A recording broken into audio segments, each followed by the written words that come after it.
गरीब साध साध सब नेक हैं, आप अपनी ठोरी। जो सतलोक ले जाएंगे वो साधु कोई और।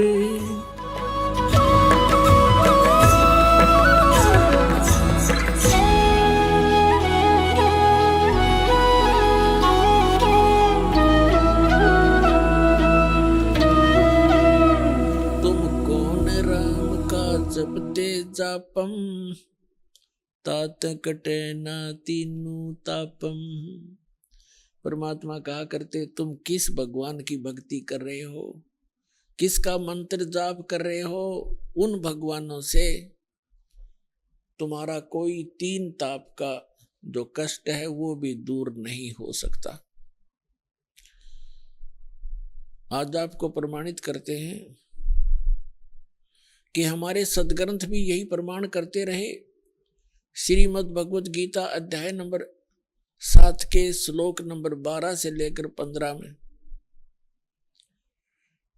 ये स्पष्ट किया है कि तीन देव श्री ब्रह्मा जी रजगुण, श्री विष्णु जी सतगुण और श्री शिव जी तमगुण की जो साधना भक्ति करते हैं उनको कोई लाभ नहीं होता।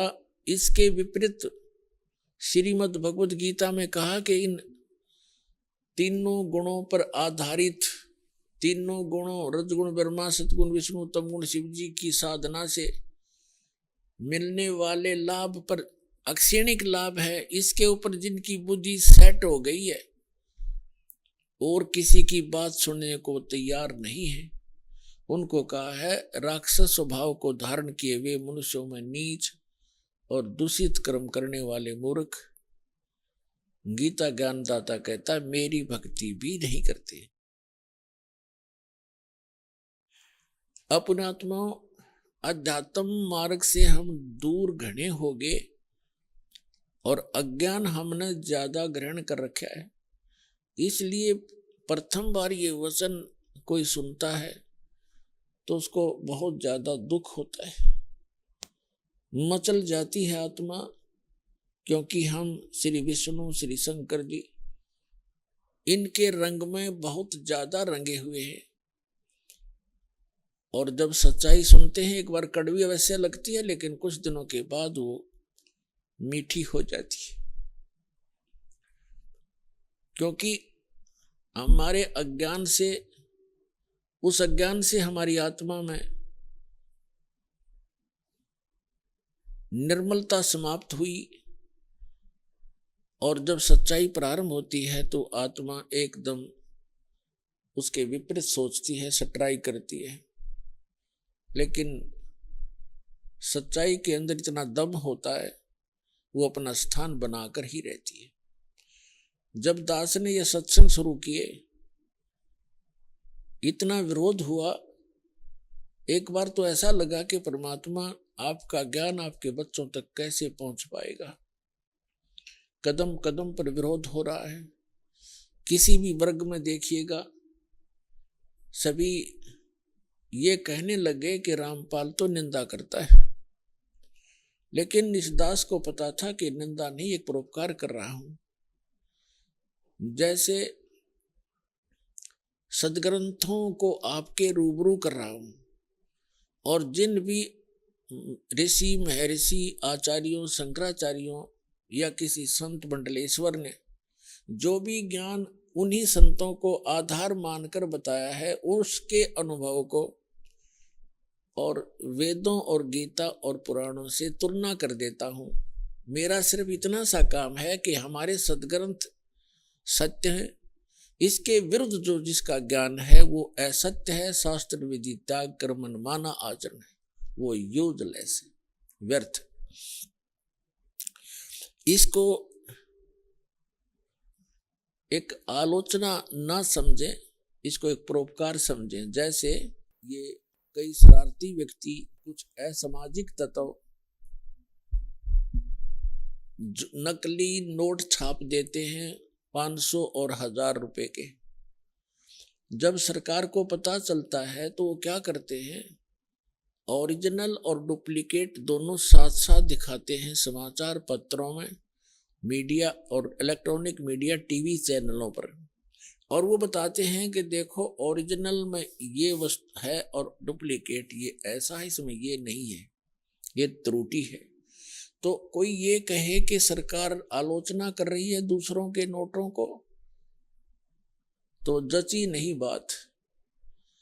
ठीक इसी प्रकार वो सरकार एक बहुत बड़ी परोपकार कर रही है, नहीं तो लाखों लोग लुट जाते। तो यही उद्देश्य दास का है कि आपके ओरिजिनल और डुप्लीकेट ज्ञान को दोनों को रूबरू कर रहा हूं, और इससे आपको पहचान होगी सत्य और असत्य की, आपका जीवन नाश होने से बच जाएगा। तो इसका परिणाम अब अच्छा निकल रहा है।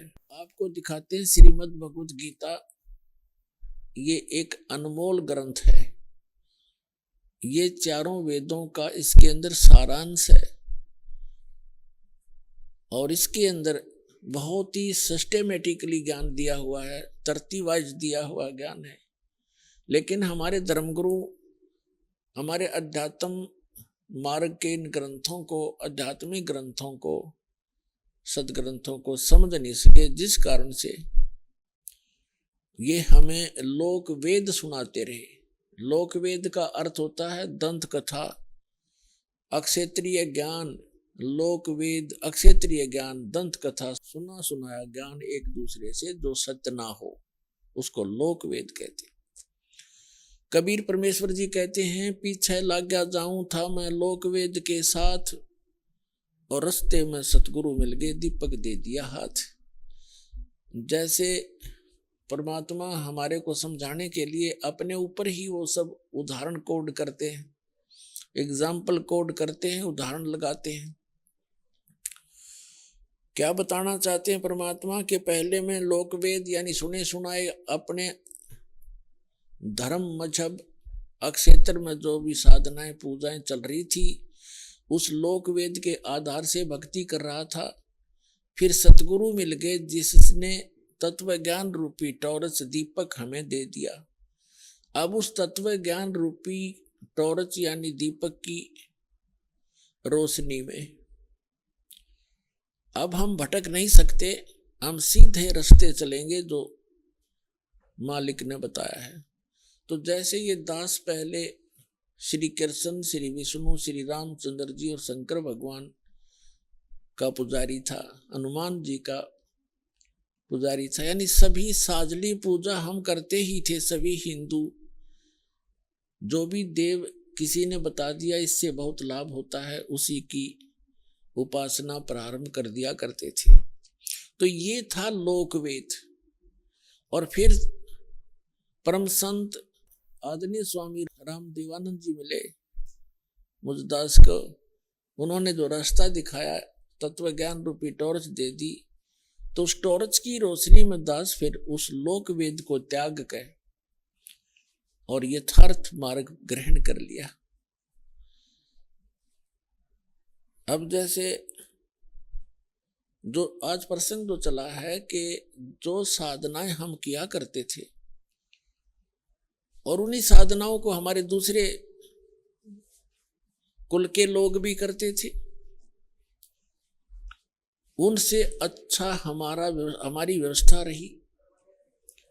जैसे ये दास श्री राम, श्री कृष्ण और विष्णु जी अर्थात और भी अन्य साथ साथ जितने भी देवता, शंकर भगवान, हनुमान जी, गणेश जी, सबकी पूजाएं करता था। और घर में जो भी सुख होता था, जैसे बच्चे पहले पढ़ते हैं तो सफलता मिलना भी हम भगवान को क्रेडिट दिया करते थे। फिर बच्चे संतान हुई, लड़के लड़की हुई, तो भी हम भगवान को इस क्रेडिट देते थे कि जो साधना हम कर रहे हैं, शायद हम सोच रहे थे इन्हीं से हमें सब कुछ प्राप्त हो रहा है। फिर सर्विस लगी तो भी यही सोचा कि हनुमान जी ने दया कर दी, भगवान विष्णु ने दया कर दी, बाबा श्याम जी जो हमारा घरेलू देवता था कभी उसको याद करते थे, उन्होंने कृपा बख्श दी। और कभी विष्णु जी को, कभी शंकर जी को, इन सभी को क्रेडिट दिया करते थे कि इन्होंने बड़ी रजा बख्श दी। अब पता चला कि वो जो कुछ भी हमें मिल रहा था वो हमारे प्रारब्ध में लिखा हुआ था। पूर्व जन्म के संस्कार ही प्रफुल्लित हो रहे थे। उन्हीं पूजाओं को करते हुए हमारे दूसरे परिवार के व्यक्तियों को वो लाभ नहीं हुआ, बहुत सी हानियां भी हुई। तो अब पता चला कि जो साधना हम कर रहे थे जिन देवताओं की, वो हमें ना हानि कर सकते हैं ना कोई लाभ पहुंचा सकते हैं। वो केवल हमें वर्क डन ही दे सकते हैं, जैसा कर्म करेंगे वैसा ही देंगे।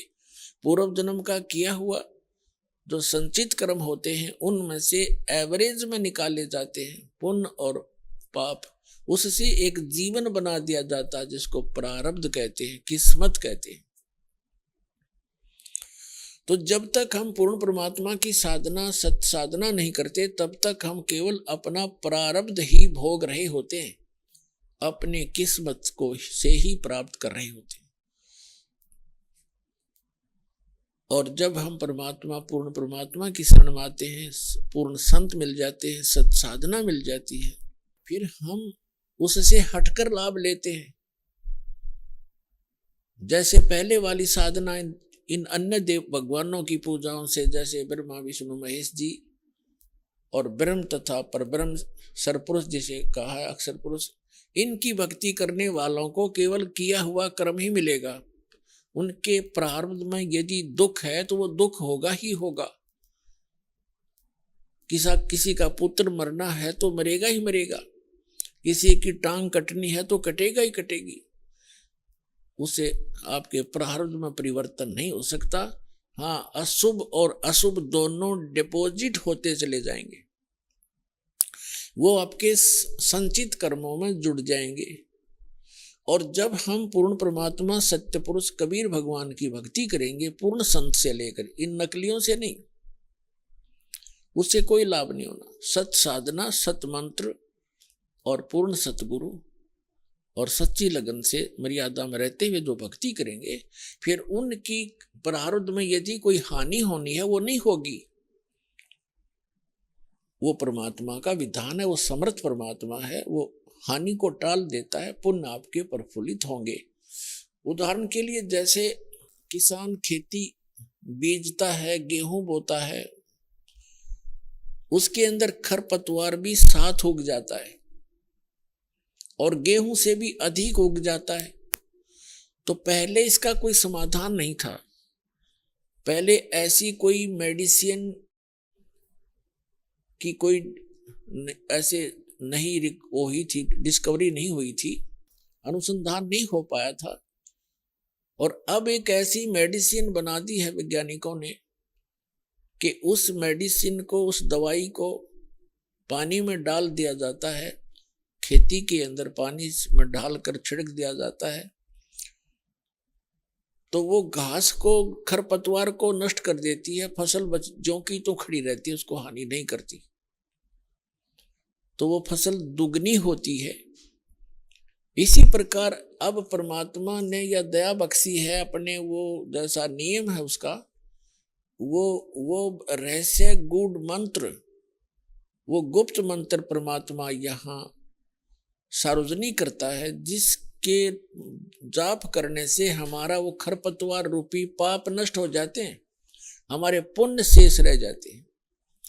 तो वो मेडिसिन इस दास के पास है, इस विश्व में किसी के पास नहीं है।